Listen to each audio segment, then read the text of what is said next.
All right, what's up guys? This is Sam Wiki again, and this is the video on how Bob Clouser ties dumbbell eyes onto a hook.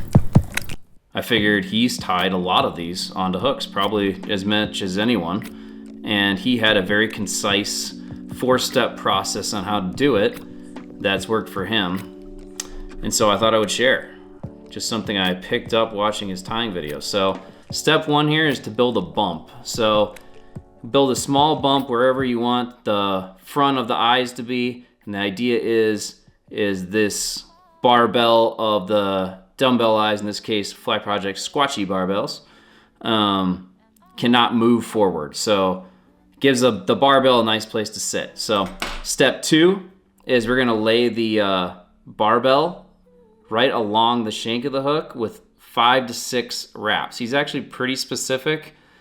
He said it doesn't matter that much, but then he said 5 to 6, so he's pretty specific, I would say.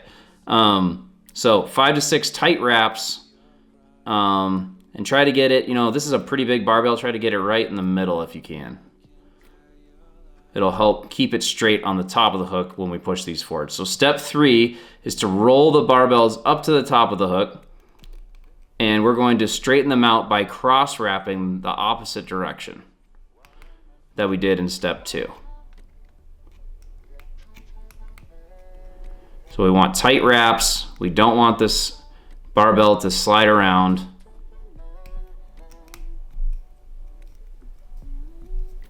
And basically on step 3, you just wrap this until the barbells are as straight as possible on the top of the hook.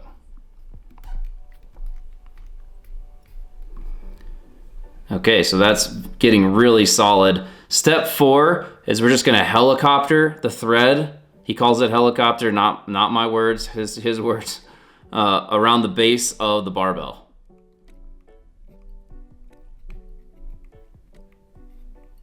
And we wanna get that pretty tight, and what this is doing, oh, missed one there. What this is doing is all those first 2 steps, or the first 3 steps that we did, it's taking those cross wraps that we did in step 2 and 3, and it's just cinching them all together even tighter.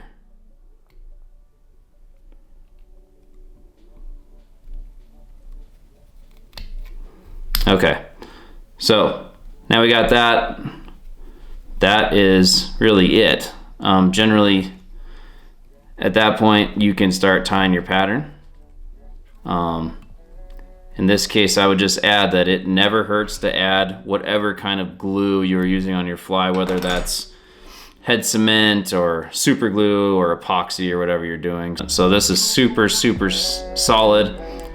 Like any of these, if you wrench on it, of course you can get it to turn. You can on just about any pattern. But as this dries, by the time it's ready to tie on, it's gonna be pretty solid. So that's, from what I can see, that's how Bob Clouser ties his barbells on.